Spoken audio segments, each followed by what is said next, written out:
Hemişere bir taraflamadan şanı 30 ýyl münasibetli Türkmen Döwlet Beden Terbiýe we Sport Institutynyň guramagyna geçirilýän ýarşa badalga berilmegine başlanan dawra ýokary okunatligi besenni. Bu içäre ýurdumyzda sportyň belin ötüşleri bilen utgoşýanyny äşkär edýär.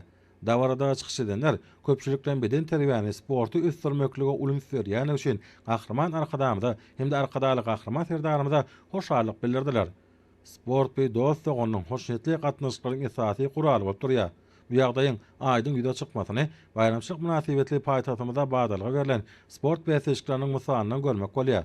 Talipleriň arasyna geçirilýän ýarışlar öz bolşly sport bayramçylygyna gurly. Ol dörejlikli işleriň dawralanmasy bilen berk baranşyklar. Bu ýörelge hormat prezidentimiň amala aşyrýan ýylyurt behwetli dünýä ähmetli işleriniň esasyny düzýär. Sportyň sagdyn jemgyýeti kemale getirmekde ýokary netijelerge ýadanmakda ähmetli orna eýilýänini durmuş aýdyň görkezýär. Hormat prezidentimiň tagallaty hut özüniň göreli bolmagy bilen sportyň köpçüliklen beden terbiýanyň ösdürmegi döwlet siýasatynda ileri tutulýan ugurlaryň birine urly. Ýurdumyzyň ýokary okuw mekdepleriniň talipleri sportyň bir näçe görnüşleri boýunça bäsleşmek bilen özleriniň ustatlyklarını görkezýärler.